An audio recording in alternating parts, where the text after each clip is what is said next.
प्यारे बच्चों, नमस्कार।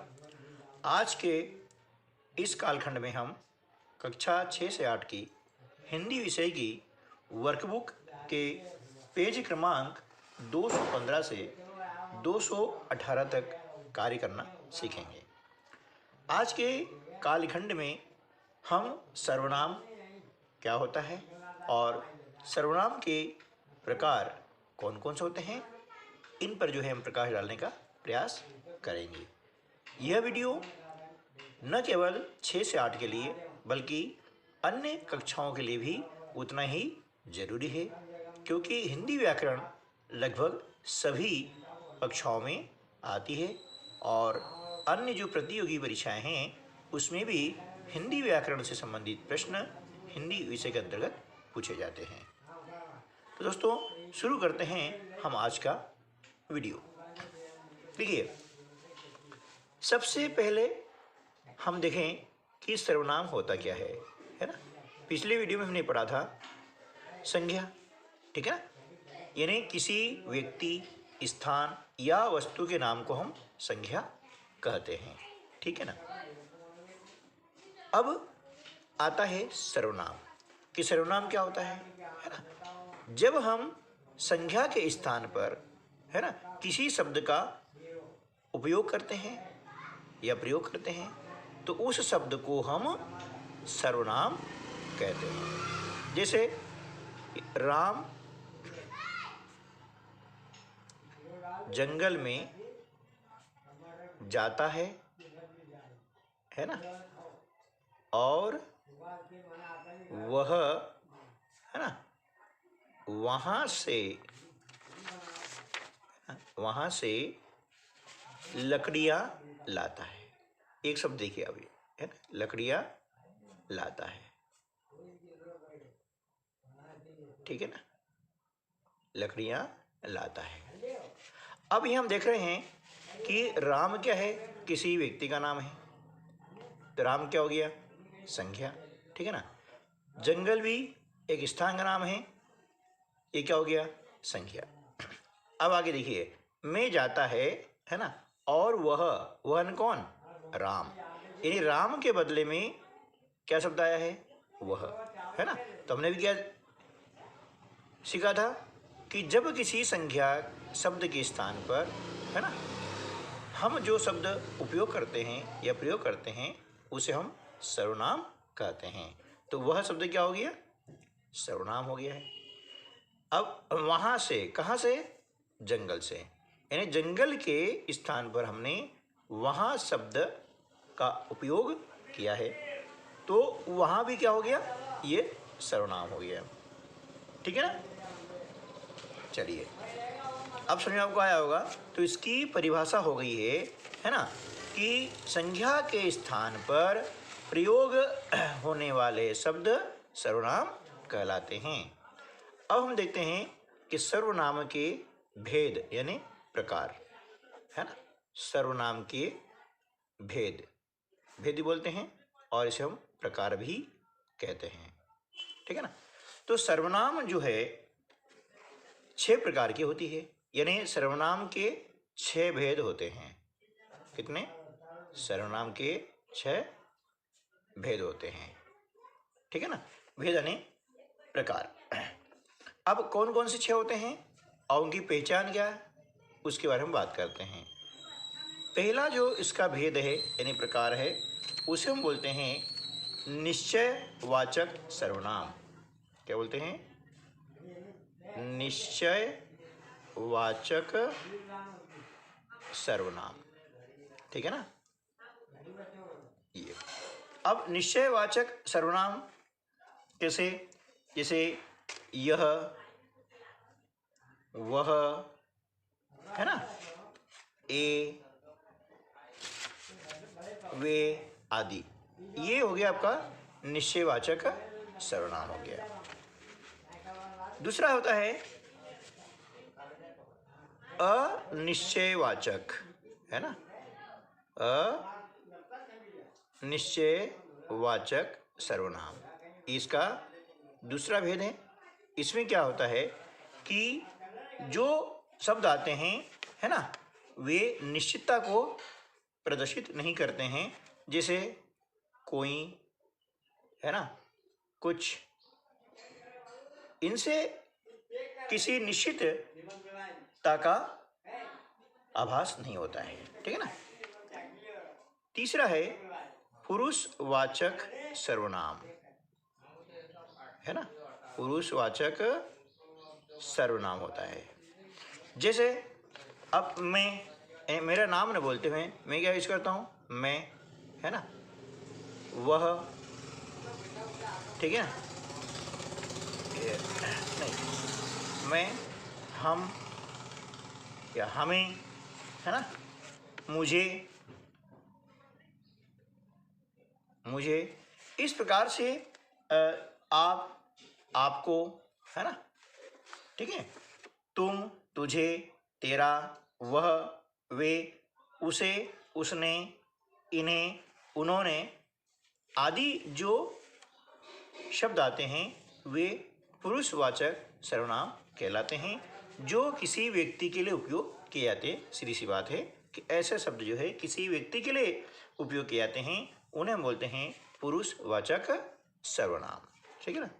चौथा जो प्रकार है वह है प्रश्नवाचक सर्वनाम, है ना। अब ऐसे शब्द जिनसे हम प्रश्न पूछते हैं, जैसे कौन, क्या, है ना, कहाँ, किसे इत्यादि, ऐसे जो शब्द आते हैं, है ना, उन्हें हम बोलते हैं प्रश्नवाचक सर्वनाम।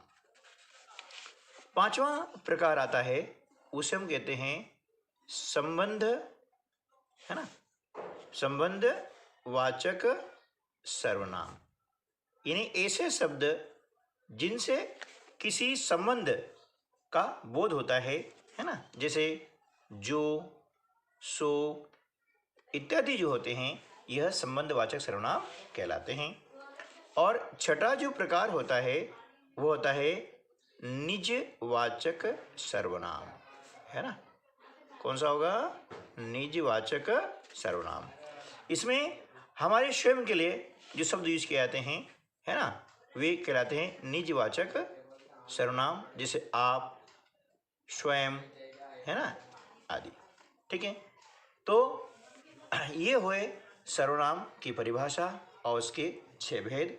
अब हम इसी के आधार पर, है ना, जो है अभ्यास क्रमांक 294 हल करेंगे, है ना। यहाँ आप देख रहे हैं कि एक तालिका दी गई है, इसमें कुछ दिए गए हैं वाक्य। इन वाक्यों में से हमें सर्वनाम शब्द छांटना है और उसके प्रकार को लिखना है। तो चलिए हम देखते हैं। हम भोपाल जा रहे हैं। अब इसमें सर्वनाम शब्द क्या आया है? हम, है ना। तो हमने यह लिखा सर्वनाम शब्द हम, और उसका प्रकार क्या हो गया है? पुरुषवाचक सर्वनाम। कौन सा हो गया है? पुरुषवाचक। ये हमने यहाँ पर लिख दिया है। ठीक है ना। अगला है मोहन स्वयं खाना पकाता है। अब यहाँ पर जो है क्या है? स्वयं, है ना। हमें सर्वनाम जो है शब्द को छांटना है और वह है स्वयं। यहाँ हमने लिखा स्वयं। अब स्वयं जो है शब्द किस प्रकार का है? यह है निजवाचक सर्वनाम। किसका है? निजवाचक सर्वनाम का है। ठीक है ना। अगला है वह आश्चर्यचकित रह गया। इसमें सर्वनाम शब्द क्या हो गया है? वह, हमने यह लिखा वह। और यह जो है क्या होगा? निश्चयवाचक सर्वनाम, है ना। निश्चयवाचक सर्वनाम हो गया है। अगला पानी में कुछ गिर गया है। यहाँ पर सर्वनाम क्या आ गया? कुछ, है ना। अब कुछ क्या हो गया है? अनिश्चयवाचक, क्योंकि यहाँ पर जो है निश्चित संख्या का बोध नहीं हो रहा है, तो हो जाएगा अनिश्चयवाचक सर्वनाम, सॉरी, है ना। अगला है दरवाजे पर कौन खड़ा है। यहाँ जो शब्द है कौन, ये आपका हो गया है सर्वनाम, है ना। और ये कौन सा प्रकार है सर्वनाम का? यह है प्रश्नवाचक सर्वनाम, है ना, क्योंकि इससे प्रश्न पूछा जाता है ना। अच्छा, आगे है कोई आया है ना, कोई आया है। तो यहाँ कोई शब्द क्या हो गया? आपका हो गया सर्वनाम, और प्रकार क्या हो जाएगा? अनिश्चय, है ना, अनिश्चयवाचक सर्वनाम। टोकरी में क्या है? यहाँ पर सर्वनाम शब्द है क्या, और क्या हो गया? ये हो गया है प्रश्नवाचक सर्वनाम, ठीक है ना। जो मेहनत करेगा वह फल भी पाएगा। अब यहाँ जो है, जो शब्द है सर्वनाम, ये मैंने लिखा, और ये हो गया संबंधवाचक सर्वनाम, ठीक है ना, संबंधवाचक। मैं आप ही कर लूँगा, है ना, आप मतलब स्वयं, अपने आप कर लूँगा। तो ये आप शब्द जो है ये क्या हो गया? निजवाचक सर्वनाम, ठीक है ना, इस प्रकार से। ठीक है, अब हम चलते हैं अभ्यास क्रमांक 295, ठीक है ना।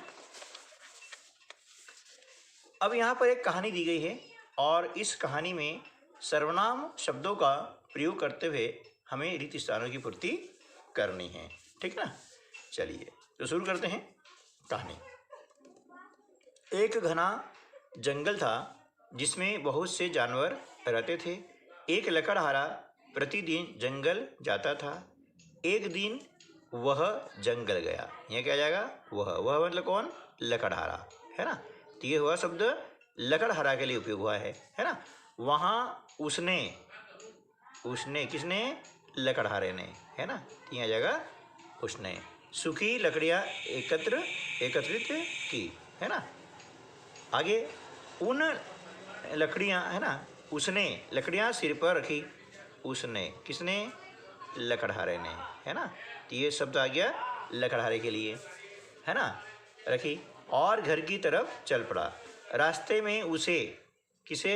लकड़हारे को उसे एक खरगोश मिला, है ना। वह, है ना, बहुत ठंड से काँप रहा था। कौन? खरगोश। तो ये वह शब्द जो है खरगोश के लिए उपयोग हुआ है। लकड़हारे ने अपनी सूखी लकड़ियाँ जलाकर उसकी ठंड दूर कर दी। किसकी? खरगोश की। तो ये शब्द खरगोश के लिए उपयोग हुआ है। एक बार लकड़हारा, है ना, लकड़ियाँ ले जाते समय अपना बटुआ भूल गया। खरगोश बटुए को पहचान गया। उसने, है ना, बटुए को लेकर लकड़हारे के पास पहुंचकर बोला, है ना, वह, यह क्या जाएगा? वह कौन? खरगोश। तो वह किसके लिए आया? खरगोश के लिए आया कि वह बटुए को लेकर लकड़हारे के पास पहुंच गया। यह लो आपका बटुआ, ठीक है। इस प्रकार से ये हमने सर्वनाम शब्दों का उपयोग करके इसको जो है पूर्ति की है। अब हम आते हैं अभ्यास क्रमांक 296, ठीक है ना। अब यहाँ पर एक आपको गद्यांश दिया गया है, इसको पढ़ना है और यथास्थान सर्वनाम का प्रयोग करते हुए गद्यांश को पुनः लिखना है ना। तो देखिए, रेवती एक होशियार लड़की है ना। हम यहाँ लिखते हैं रेवती एक होशियार लड़की है, ठीक है ना। फिर आगे क्या है कि रेवती हमेशा कक्षा में प्रथम आती है। अब रेवती फिर आया है, इसकी पुनरावृत्ति ना हो इसलिए हम क्या करते हैं? सर्वनाम का उपयोग करते हैं। तो लिखेंगे वह, है ना, रेवती के लिए क्या शब्द आएगा? वह हमेशा, है ना, कक्षा में प्रथम आती है, ठीक है, प्रथम आती है, लिखा। फिर रेवती का एक भाई भी है, मतलब उसका, है ना, यहाँ शब्द क्या आएगा? उसका एक भाई भी है ना, इस प्रकार से। फिर क्या है, रेवती का भाई भी रेवती के साथ शाला में पढ़ता है। यानी रेवती का भाई यानी उसका भाई है ना, उसका भाई भी उसके साथ है ना, साथ शाला में पढ़ता है। ठीक है ना, पुणे राम। फिर रेवती के भाई का नाम राकेश है ना, तो उसके भाई का नाम राकेश है। ठीक है ना, ये हो गया। अगला है, राकेश का मन पढ़ाई में नहीं लगता है ना। ठीक है, तो उसका मन, किसका मन, राकेश का मन या उसके भाई का मन है ना, ऐसे लिख सकते हैं। उसके भाई का मन पढ़ाई में नहीं लगता है। ठीक है ना, राकेश को खेल में आनंद आता है, तो उसे है ना खेल में आनंद आता है। ठीक है, तो इस प्रकार से हमने जो है सर्वनाम शब्दों का प्रयोग करते हुए हमने गद्यांश को लिखा है ना। आपने पूरा वीडियो देखा है, उसके लिए धन्यवाद। तो आपको सर्वनाम संबंधी जो अवधारणा है वह समझ में आ गई होगी। अगले वीडियो में मिलते हैं, तब तक के लिए नमस्कार, जय हिंद।